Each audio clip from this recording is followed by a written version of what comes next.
तो मुंबई ही इनकी फैमिली रहा करती थी। बंदे का नाम था गौरव। तो ये इनका विलेज था कर्नाटका में, जो नेटिव विलेज होता है।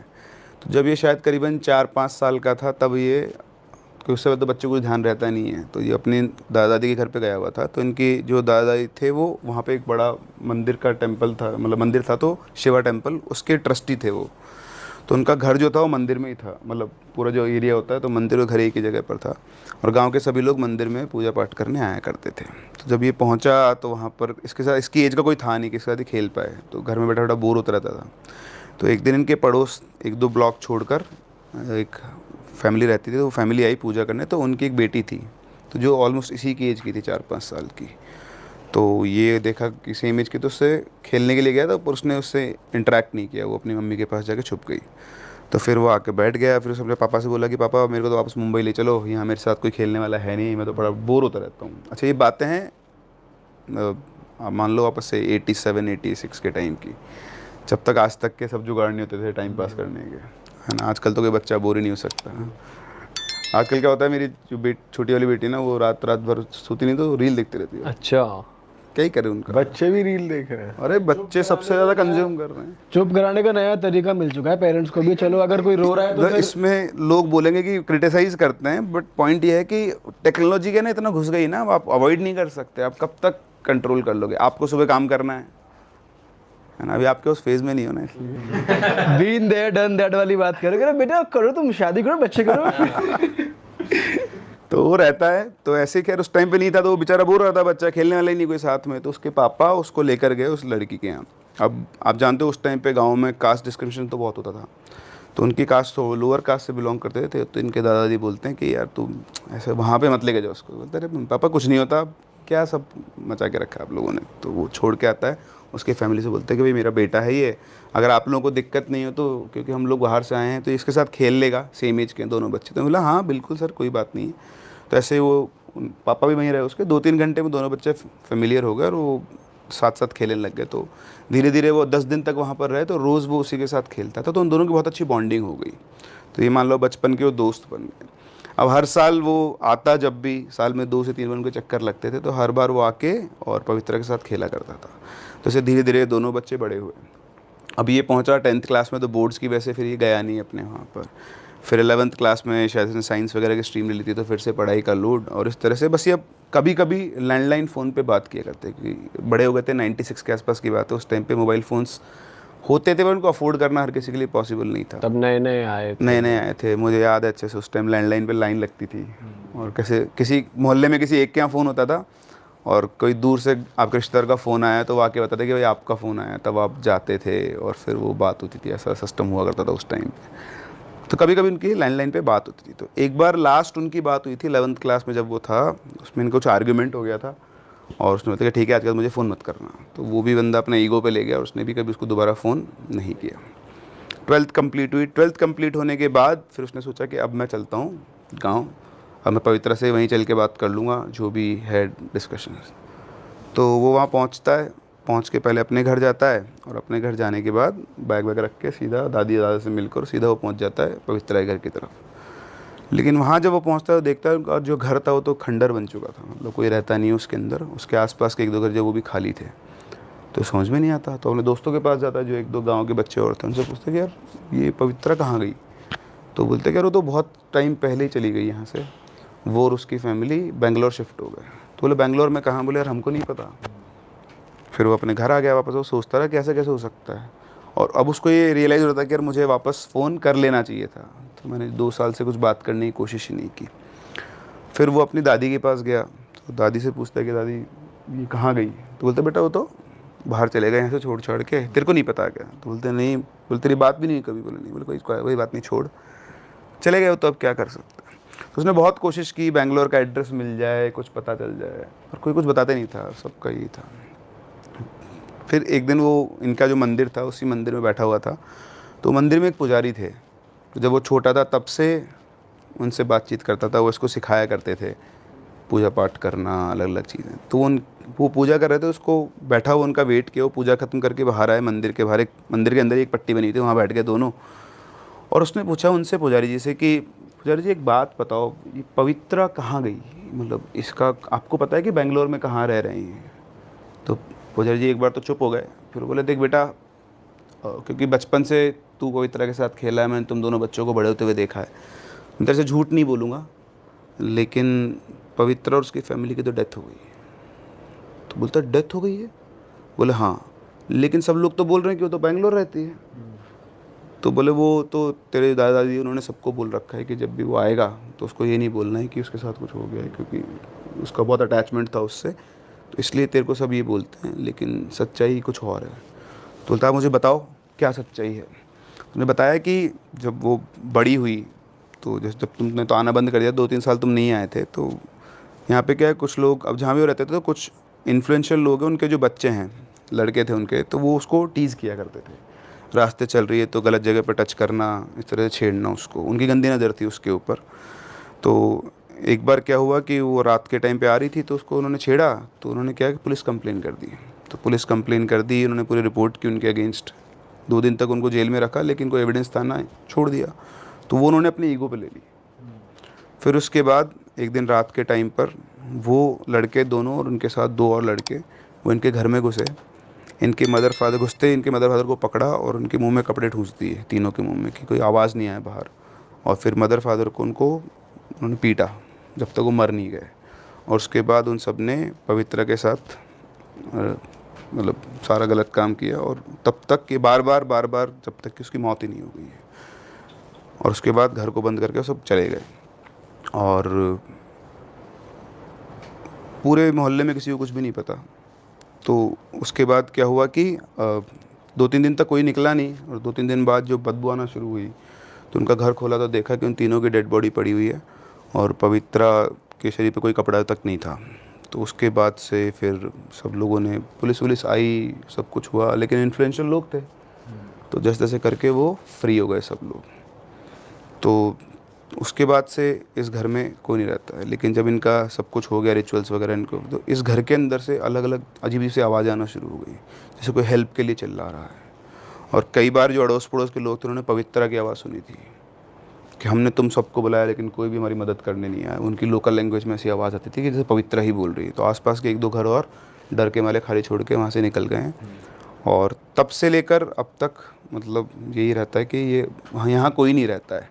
बस यहाँ पर जैसे वही जो लड़के हैं गुंडे टाइप के और जो सारे थे, अब क्योंकि आसपास कोई नहीं तो वो यहाँ पे आते हैं, नशा वशा करते हैं, और ये सब है। अच्छा। और ये बेटा असली सच्चाई है। तो ये सुनते ही तो उसका तो बिल्कुल दिल बैठ गया कि यार ये सब तो मुझे पता ही नहीं था, और पवित्रा को वो खो चुका है। तो उसे बहुत दुख हुआ, उसको समझ नहीं था कि वो क्या करे। वो गया अपने घर पे और अपने रूम में जाकर बैठकर सोचने लगा कि वो क्या करे। तो फिर उसने डिसाइड किया कि अब जो भी है वो, अच्छा सब लोग ये बोलते थे कि वो उसकी स्पिरिट जो है उसी घर में, उसी खंडर में रहती है। तो उन्होंने डिसाइड किया कि अब वो तो जाएगा वहाँ। अच्छा, जब से सब इंसिडेंट हुए थे उसके बाद से जैसे वहाँ पे आके वो नशेड़ी लोग सब बैठने लग गए, ये सब हुआ। और वहाँ पे क्या 1-2 डेथ्स भी हो गई थी, तो ये आएगी सामने आपको। वो जो लड़के थे वो सब भी, उनकी भी मौत हुई है, और वहीं हुई है उसी घर के अंदर। तो वहाँ पे पुलिस पेट्रोलिंग करने लग गई। तो हर आधा घंटा 1 घंटे पुलिस की जिप्सी वहाँ पे आया करते, शाम को तो स्पेशली आया करती थी। और वो जो रास्ता था शाम को 5 बजे उस रास्ते से कोई नहीं गुजरता था, क्योंकि जो भी वहाँ गुजर गया और उसने कभी भी किसी भी केस में इन केस पवित्रा के साथ मिसबिहेव किया हुआ था, जब वो ज़िंदा थी तब, तो वो उनको पजेस कर लेती थी, ऐसा कुछ होता था। तो जो लड़के थे जिन्होंने रेप किया था और जो फिर फ्री घूम रहे थे, तो कभी ना कभी वो उस रास्ते से गुजरे हैं, और गुजरने के बाद दोबारा ज़िंदा नहीं बचे वहाँ के पास। तो जो चारों थे वो चारों की तो डेथ हो गई थी उससे, तो उन सबसे तो उसने बदला ले लिया था अपना। तो इसलिए वो घर हॉन्टेड था, और गली में रात के टाइम कोई नहीं गुजरता था। तो 5 बजे के आसपास गौरव पहुंचा वहाँ पर। तो उनका जो घर था उसके घर के सामने एक छोटा सा पार्क था, जहाँ पे वो दोनों बचपन में खेला करते थे। और उसी पार्क के एक बेंच थी, उसके ऊपर वो बैठा हुआ था और उस घर को देख रहा था। फिर उसने चारों तरफ देखा कोई नहीं है, तो उस घर के अंदर चला गया जो हॉन्टेड घर था। तो घर के अंदर पहुंचा, 5-7 मिनट वो बैठा, एक जगह पर जाके बैठ गया। तो बैठते उसको एक अलग टेम्परेचर ड्रॉप फील हुआ, ठंडा सा। और फिर उसके बाद उसको आवाज़ आई कि तुमने बहुत देर कर दी गौरव आने में। तो उसको पवित्रा की आवाज़ आई। उसने चारों तरफ देखा, कोई नहीं। पहले उसका नाम बोला उसने गौरव, फिर उसने बोला कि, तो उसने चारों तरफ देखा तो उसको कोई नहीं दिखा। फिर चुपचाप बैठ गया। फिर चुपचाप बैठा, तो उसको फिर से आवाज़ आती है कि गौरव ने उससे बोला कि आई एम सॉरी, मैं आ नहीं पाया। मुझे जब पता लगा, मतलब रोने लग गया था, उसकी आंखों से आंसू निकलना शुरू हो गए, इमोशनल हो गया था वो जो भी आवाज़ है उसको रिप्लाई करा था। उधर से वापस आवाज़ आती है कि तुम्हारी गलती नहीं थी उसके अंदर, गलती मेरी थी कि मैंने तुमसे आर्ग्यू किया और उसके बाद दोबारा कभी तुमको कॉल नहीं किया। लेकिन मैं खुश हूँ कि आज तुम यहाँ पर आए और मुझे बहुत अच्छा लग रहा है कि तुम हो, क्योंकि तुम ही मेरे दोस्त थे। क्योंकि मैं लोअर कास्ट से बिलोंग करती हूँ, तो पूरे गांव ने, जो भी लोग रहते थे, सब ने मुझे हमेशा उल्टा ही बोला, लेकिन तुम ही एक थे जो बचपन से मेरे साथ खेले और आज तक भी, मतलब तुम मेरे लिए यहाँ पर आकर बैठे हो। तो मैं बहुत खुश हूँ, जो हो गया वो हो गया, तुम भी उससे आगे बढ़ो, लेकिन मैं हमेशा तुम्हारे दोस्त तो रहूँगी। तो इधर से वो बोलता है कि मैं तुम्हें देख क्यों नहीं पा रहा हूँ, तुम्हारी आवाज़ तो मुझे आ रही पर मैं देख नहीं पा रहा हूँ। तो बोलते जब टाइम आएगा तब तुम मुझे देख भी लोगे, अभी तुम यहाँ से जाओ। तो बोलता है कि नहीं मैं तो अभी रुकूंगा। बोला नहीं, अभी तुम यहाँ से जाओ, क्योंकि तुम्हें खतरा हो सकता है, क्योंकि ये सेफ़ नहीं, पुलिस वगैरह, मतलब उसका वैसा था। तो उसने बोला कि ठीक है। उसके कहने पर वो उठ के वहाँ से चला जाता है, आता है, खूब रोता है। फिर अगले दिन वापस उन पंडित जी के पास पहुँचता है और पता करने के लिए कि क्या हुआ क्या नहीं हुआ, कैसे चीज़ें हैं। तो वो पहुँचा वहाँ पर, तो उसने पंडित जी से पूछा कि पंडित जी, मतलब आपने तो बता दिया कि उसकी डेथ हो गई थी, उसके बाद क्या हुआ? तो उन्होंने बताया कि उसके बाद वो जो लड़के थे जिन्होंने उसके साथ गलत किया था, एक एक करके उसने उन सबको, मतलब जब भी वहाँ से गुजरे तो उनको उसने मार दिया। और कई लोगों को, मतलब जो भी उसको कुछ गलत बोलता था कभी भी, तो वो किसी ना किसी फॉर्म में उनको हार्म कर देती थी। तो उसने बताया कि मैं कल गया था वहाँ पे। तो बोले तुम गए थे? बोलते हाँ, और मुझे पवित्रा की आवाज़ सुनाई थी। तो पंडित जी बोले तुम सच बोल रहे हो? तो बोलता कि मंदिर में बैठा हूँ, मैं झूठ क्यों बोलूँगा। तो बोले मैं कल गया था, मुझे उसकी आवाज़ सुनाई दी, लेकिन मुझे वो दिखाई नहीं दी, और मुझे तो उसने कुछ भी हार्म नहीं किया। तो उसने कहा कि वो तुमको हार्म नहीं कर सकती, क्योंकि तुम ही उसके एक दोस्त थे पूरे गांव के अंदर, तो तुम उसके सबसे क्लोज रहे हो, और इसलिए वो तुमको हार्म तो नहीं करेगी। लेकिन फिर भी तुम वहाँ मत जाओ। तो पता नहीं, क्योंकि वो पवित्रा नहीं ना जो थी पहले। तो उसने कहा ठीक है। इसके बाद उसने तो सुनी नहीं किसी की, अब उसने अपना ही दिनचर्या बना ली। अगले दिन वापस से वो शाम को गया, वहीं पहुंचा वापस से उस घर के अंदर, नज़र बचा के लोगों से, और वहाँ बैठ के वो स्मोक करता था। तो वो स्मोक कर रहा था बैठ के। तो जैसे वो स्मोक करके सिगरेट जलाई उसने, तो उधर से आवाज़ आती कि तुम स्मोक मत करो, सिगरेट मत पियो, और ये तुम्हारी हेल्थ के लिए अच्छी नहीं है, ऐसा करके। तो उसने बुझा दी। तो बुझा दी तो फिर से उसको उसकी आवाज़ आई, दिखी तो अभी भी नहीं थी वो उसको, बस उसको आवाज़, कम्युनिकेट कर रहे थे एक दूसरे से दोनों। तो उसका डिस्कशन चल रहा था। उसने बोला कि मुझे पता लगा कि तुम्हारे साथ क्या हुआ, और मतलब मैं उस टाइम पे नहीं था, और अब आके मुझे सच्चाई पता लगी है, तुम्हारे साथ बहुत गलत हुआ है। तो उसने बोला कि हाँ, जो होना था वो हो गया, और जिसने वो किया उनको उसके किए की सज़ा मिल चुकी है। और कोई भी ऐसा इंसान जिसने, जब मैं ज़िंदा थी, मेरे बारे में गलत बोला, या क्योंकि तुम मेरे सबसे अच्छे दोस्त थे, तुम्हारे लिए भी किसी ने गलत बोला, अभी भी ऐसे बहुत सारे लोग हैं, तो उनका नुकसान तो होगा ही होगा, मैं उनको किसी को भी नहीं छोड़ूंगी। तो बोलता है कि नहीं, अब तो ऐसा कोई है नहीं, तुम, मतलब पता नहीं मैं क्या बोलूँ क्या नहीं बोलूँ। मुझे समझ में आता कि मुझे तुम दिखते तो हो नहीं, और अब मैं कुछ कर भी नहीं सकता हूँ, लेकिन हाँ, बस ये है कि मैं यहाँ आता हूँ तुमसे बात करने के लिए। और इस तरह से उनके कम्युनिकेशन हुए, बैठे वो। फिर उसने वापस से, अच्छा, बीच बीच में पुलिस की जिप से आते तो छुप जाता था उठ के खंडर के अंदर ही कहीं ना कहीं पर, तो उसको कोई हार्म नहीं था। उसके बाद फिर वो वापस आ गया उस दिन रात को। अब रात को जब वो आया वापस, तो उनके घर के जो पुजारी, मंदिर में ही थे पुजारी जी, तो कोई आते हैं, गेट बजाते हैं लोग। तो गेट बजाते हैं तो पुजारी जी को जगाते हैं, तो ये लोग भी उठ के आ जाते हैं। तो बोलते हैं कि वो एक लड़का है सुरेश, उसके अंदर किसी की आत्मा आ गई है, और वो बहुत अजीब सा बिहेव कर रहा है। उसके पेरेंट्स से आते हैं एक्चुअली कि हमारे लड़के को पता नहीं क्या हो गया है, घर पे आके बहुत अजीब सा बिहेव कर रहा है, और हमने उसको एक कमरे में बंद किया हुआ है, वो उसकी बहन को मारपीट कर रहा है, हमसे मारपीट कर रहा है, तो आप जल्दी चलो। तो पुजारी जी जाते हैं, तो ये समझ तो जाते हैं कि वो कहीं ना कहीं पवित्र है। तो इधर से गौरव बोलता है कि मैं भी चलूँ आपके साथ। बोलते नहीं नहीं, पहले मैं देख के आता हूँ, अगर तुम्हारी ज़रूरत होगी तो मैं बता दूंगा तुमको।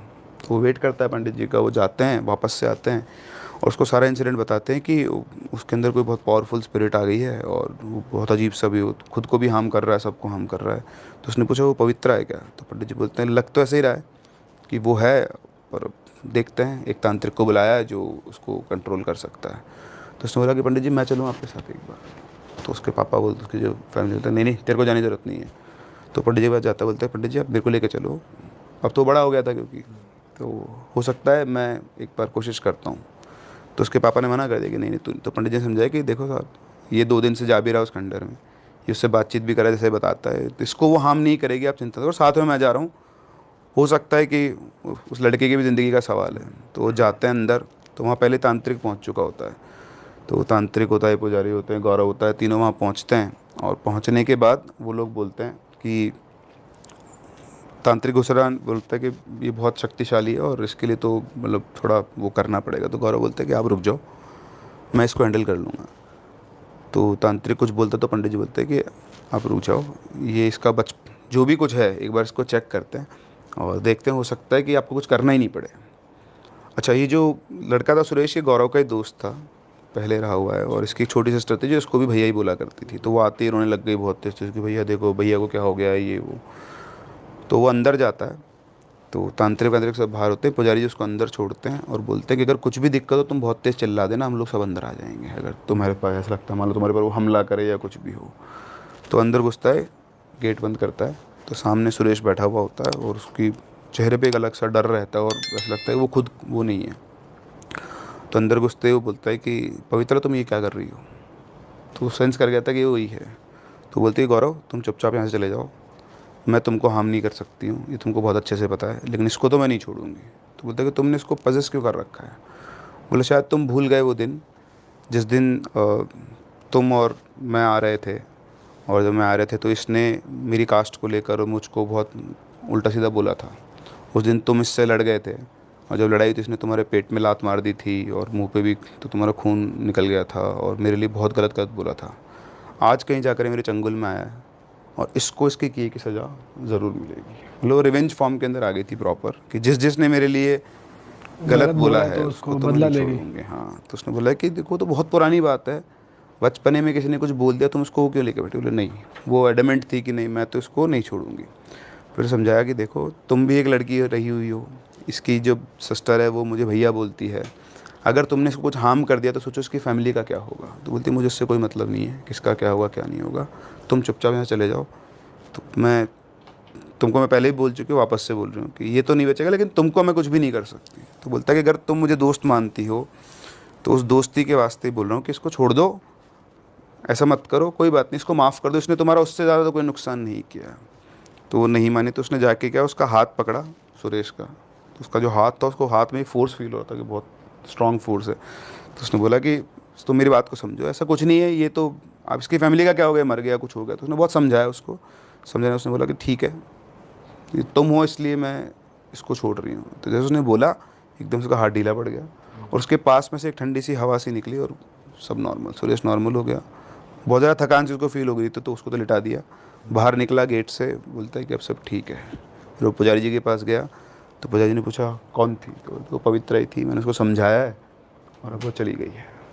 तो यहाँ पे जाके ये वाला इंसिडेंट ख़त्म हुआ। तो अब सबको ये पता लग गया कि भाई गौरव जो है ना उसको ये हार्म नहीं करती है। तो वहाँ से वो निकलता है, अब निकलने के बाद अपने घर पहुँचता है, वो पंडित जी साथ में आते हैं। फिर वहाँ पे आके उसके फादर से इनका डिस्कशन होता है, तो उसके फादर को पंडित जी ने सबको समझा दिया कि देखो सर ये जा भी रहा है, इसको कोई हार्म नहीं हुआ है, और वो आज भी जो हुआ है वो लड़का इसी की वजह से आराम से बच पाया है, वरना कुछ भी हो सकता था। तो उसके फादर भी समझते थे, तो उन्होंने पंडित जी ने कहा कि देखो गौरव तुम ही हो जो अब उसको मुक्ति दिला सकते हो, तो तुम उससे बात करो और ये देखो कि क्या हो सकता है क्या नहीं हो सकता है। तो उसके फादर पहले तो थोड़ा वो रेजिस्ट करे, फिर उनको समझ में आ गया कि ठीक है। उन्होंने बोला कि ठीक है ये बिल्कुल सही है, क्योंकि ऐसे अगर गांव में चलता रहेगा तो फिर कोई सोल्यूशन नहीं निकलेगा। तो अगले नेक्स्ट डे मतलब वापस से गौरव शाम को वही 5-6 बजे के आसपास वहीं पे जाता है, तो उसको कोई आवाज़ नहीं आती, बहुत देर तक बैठा रहता है।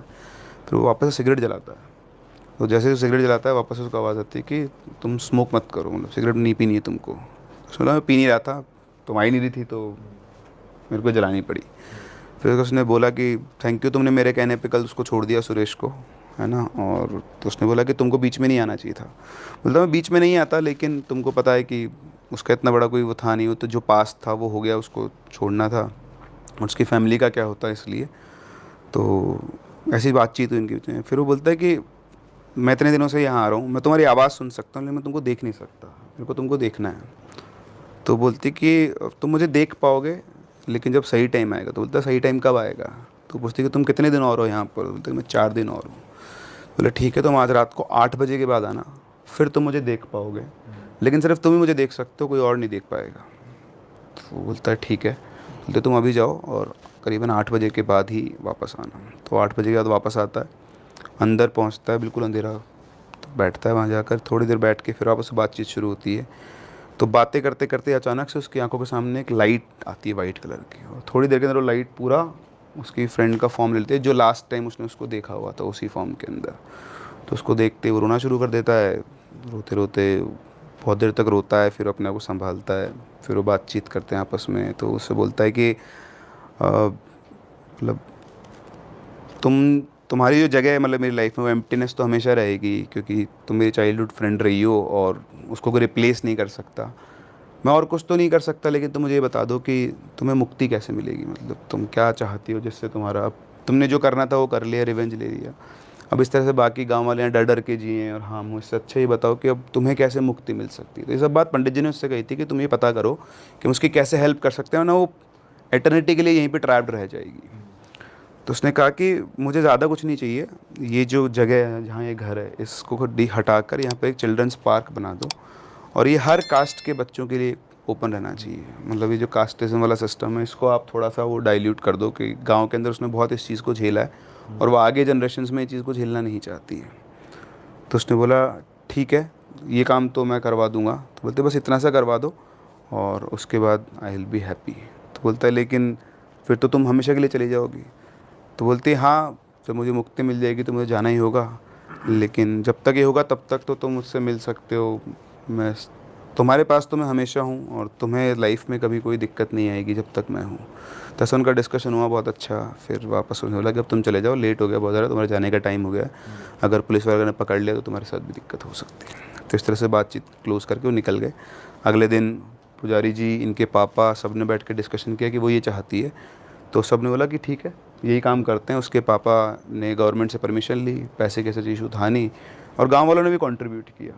तो पार्क का काम शुरू हो गया।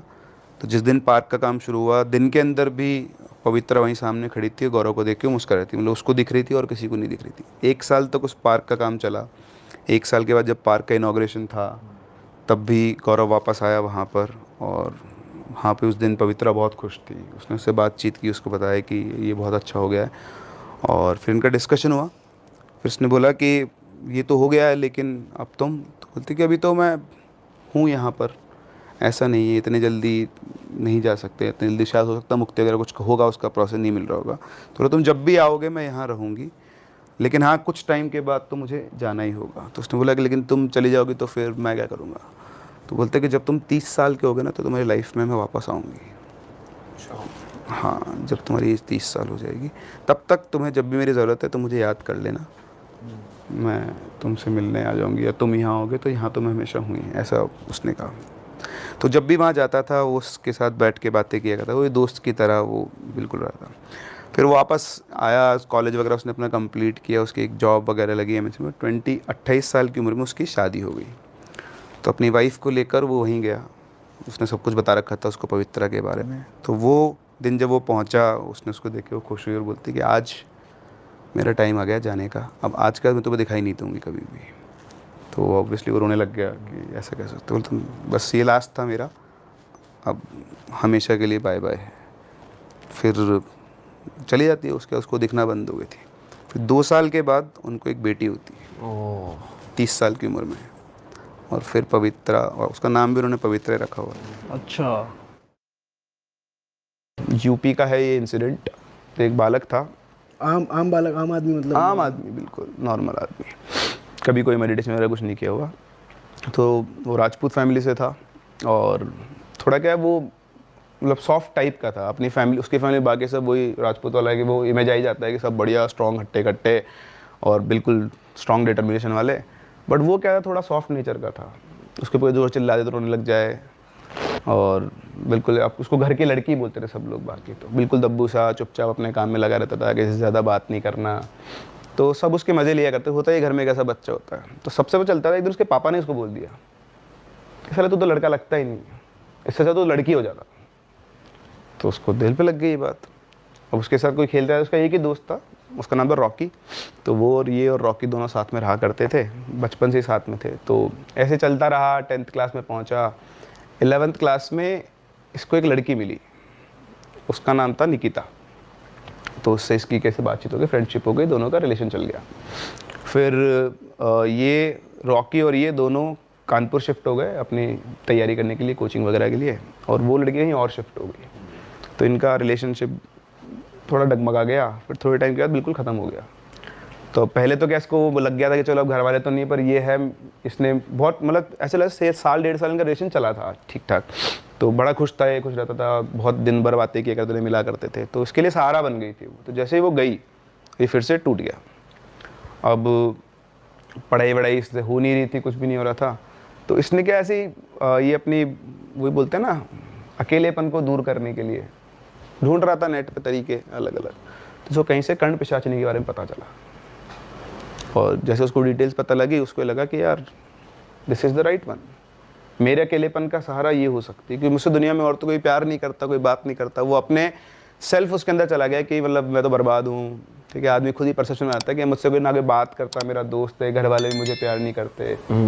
कम्युनिकेशन गैप होता है। अगर ये चीज़ अपने घर वालों से बात करके खुल के बोल देता तो शायद जो कुछ होने वाला वो होता ही नहीं, ठीक है। अब उसको इंटरेस्ट आ गया। अब उसको इंटरेस्ट आया तो उसने ढूंढना, रिसर्च करना शुरू किया, डार्क वेब से, इधर से उधर से टूटी फूटी इन्फॉर्मेशन कहीं ना कहीं से उसने निकाली। फिर उसने कोशिश की करने की।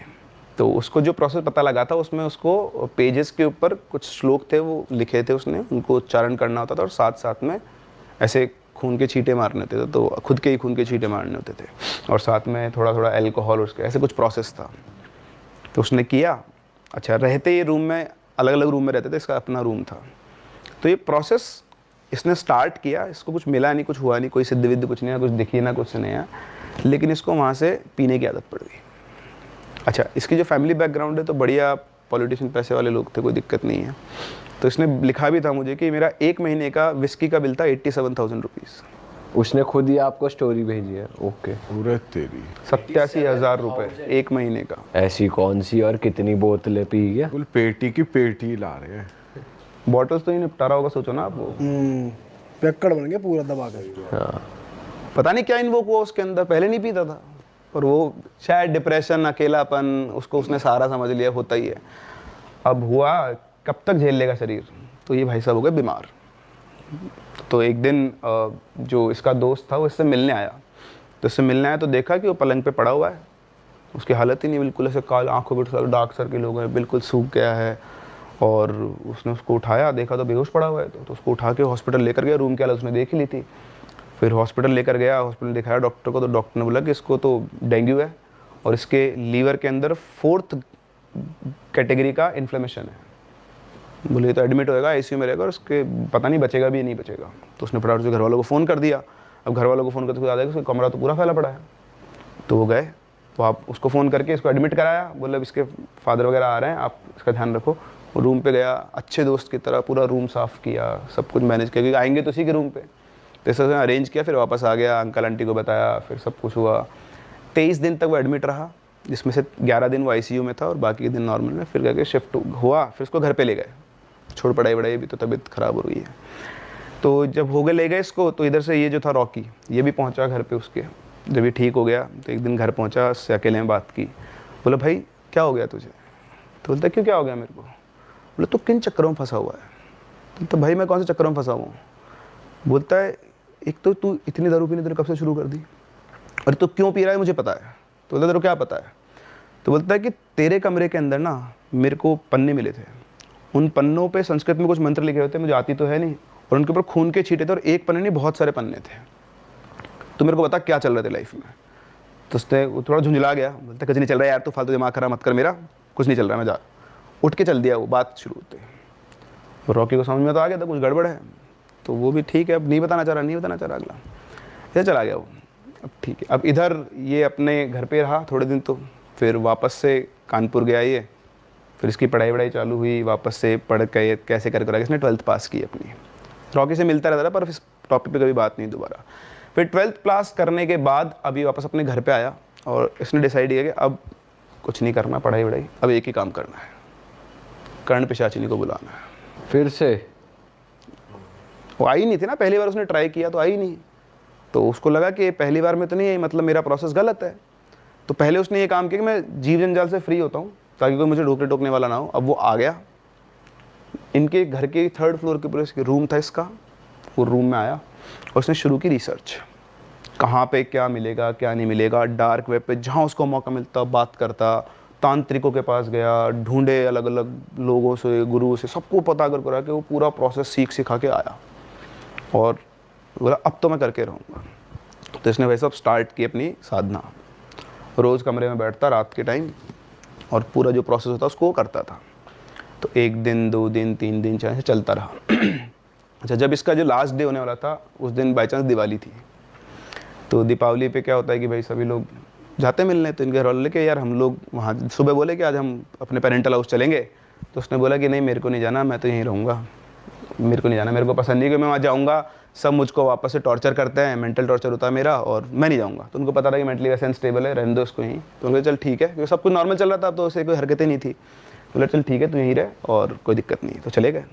अच्छा, शाम को दिवाली का टाइम था तो रॉकी आया, घर पे आया तो घर तो बंद था। उसने बहुत बार बेल बजाई, बेल खोली नहीं किसी ने, गेट नहीं खोला। तो उसने अंकल को फ़ोन किया कि अंकल मैं ऐसे आया हुआ हूँ और आप लोग कहाँ हो? तो बोले बेटा हम तो यहाँ आ गए। बोले अच्छा मुझे पता ही नहीं था, मैं तो मिलने आया था उससे, उसका नाम रवि था, तो रवि से मिलने आया था। तो बोलते कि बेटा रवि तो घर पे ही है, तू मिल ले। बोलता अंकल मैं तो पिछले आधे पौन घंटे से घंटे बजा रहा हूँ, कोई गेट खोल ही नहीं रहा है।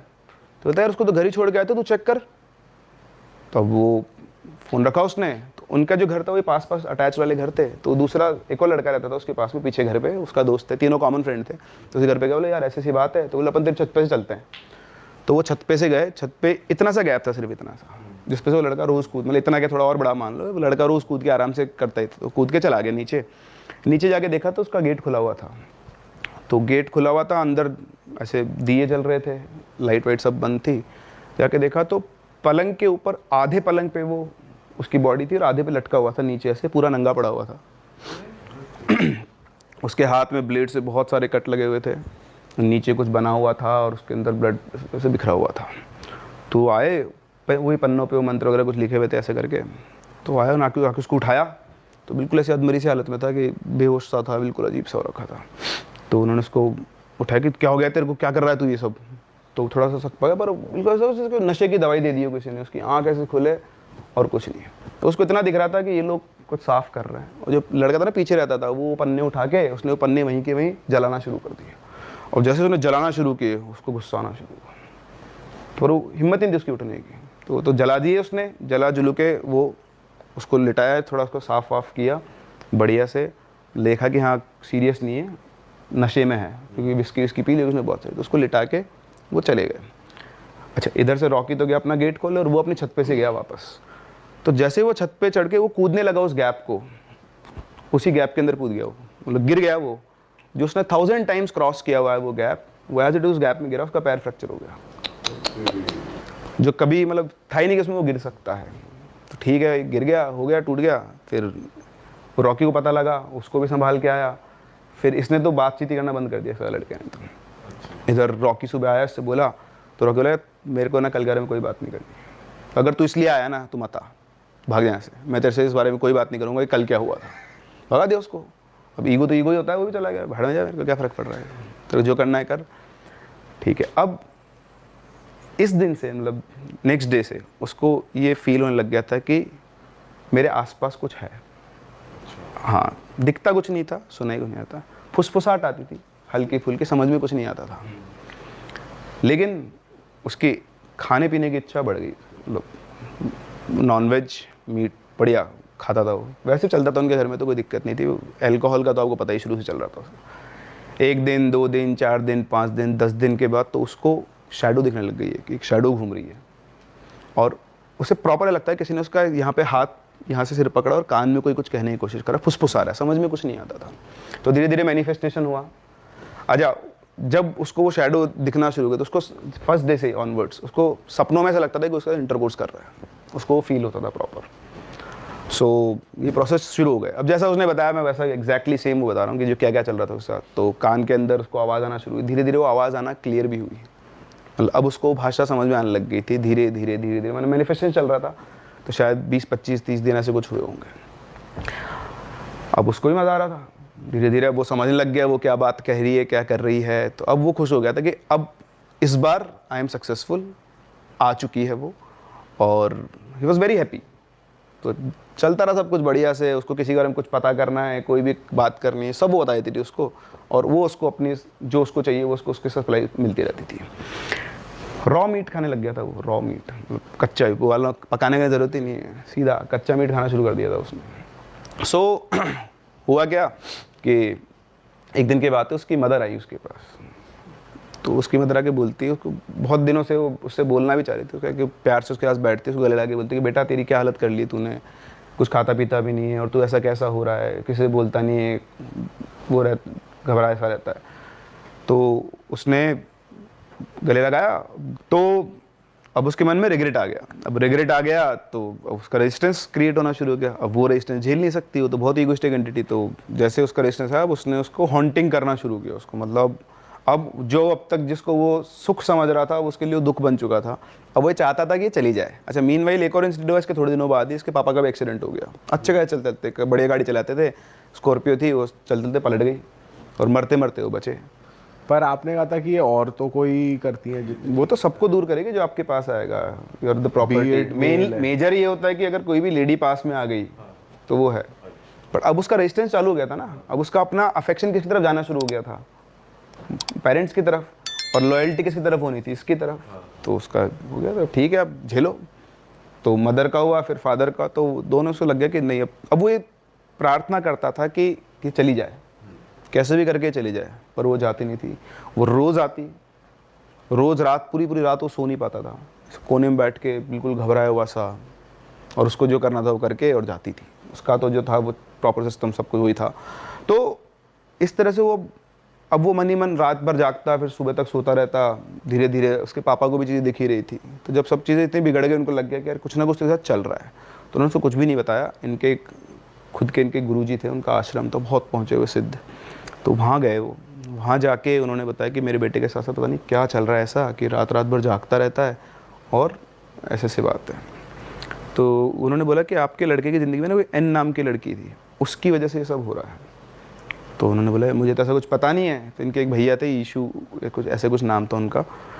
तो उनको उन्होंने बोला, उन्होंने सारी डिटेल पता की। तो इसकी जो गर्लफ्रेंड थी उसके बारे में पता चला। तो उन्होंने बोला हाँ पंडित जी ऐसा था। बोले लेकिन मुझे कुछ और भी दिख रहा है, पर वो मैं यहाँ से नहीं देख पा रहा, मेरे को आपके घर आना पड़ेगा। तो बोलते कि ठीक है आप आ जाओ। तो बोलते हैं आज तो नहीं, मैं 15 दिन के बाद आपके घर आऊँगा, आप अपने बेटे को मत बताना, और एक बार आप उससे मेरी बात करो फ़ोन। तो उन्होंने फ़ोन किया, बोले बेटा ये गुरुजी तुझसे बात करना चाहते हैं। तो दिन का टाइम था, तो उन्हें गुरुजी को प्रणाम किया, जानता था वो। तो गुरुजी ने बोला कि बेटा एक बात बता, मैं तुझे मतलब मैं जब बोलूँ ना, मैंने एक शब्द बोलूँगा तो तेरे दिमाग में सबसे पहला चीज़ आए उसका नाम बताए ना। तो गुरुजी ने बोला अच्छा एक फूल का नाम बताओ।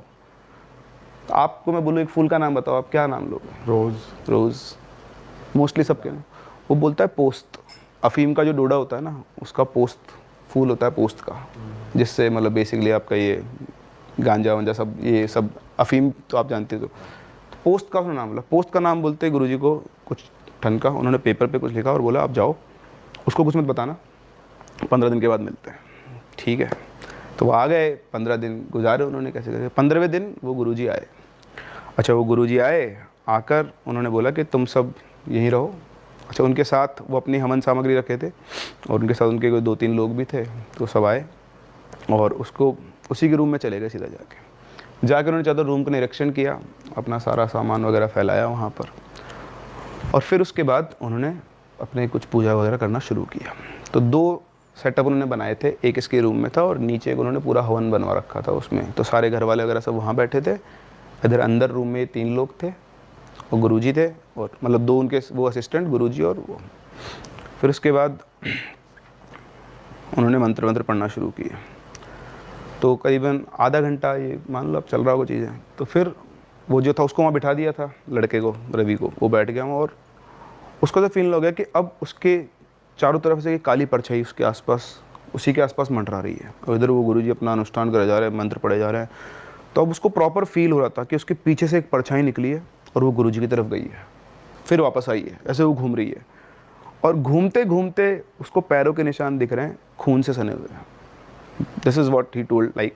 तो लग रहा है प्रॉपर कि वो चल के जा रहा है, वापस आ रहा है, जा रहा है, आ रहा है, और उसके कान में कुछ ना कुछ फुसफुसा रहा है, पर उसको कुछ समझ में नहीं आ रहा है। फिर एकदम से वो पैरों के निशान भागना शुरू हुए पूरे कमरे के अंदर, नीचे ऊपर दीवारों पे सब जगह वो भाग रहे हैं और कुछ दिख नहीं रहा है ना, बस निशान चलते जा रहा है, निशान चलते जा रहा है। फिर थोड़ी देर के बाद गुरुजी भी और तेज मंत्र बोलना शुरू किया। अब एकदम से पहले 2 पैरों के निशान थे, अब एकदम से वो 6 पैरों के निशान हो गए। मतलब 2 की जगह 1 की जगह 3 लोग भाग रहे हैं। और फिर अल्टीमेटली ऐसे लग रहे हैं जो निशान चलते हुए कि 2 आदमी किसी को खींच के घसीट के लेके जा रहे हैं। तो कोई उन्होंने और 2 एंटिटीज बुलाई जो उससे पावरफुल होगी, उन्होंने उसको पकड़ लिया। अभी जो लड़ाई मारा पीटी की पकड़ के उसको, फिर उसको लेके जा रहे। आप बेहोश आदमी को लेके जाते हो, घसीट के जबरदस्ती घसीट ले जाते हो।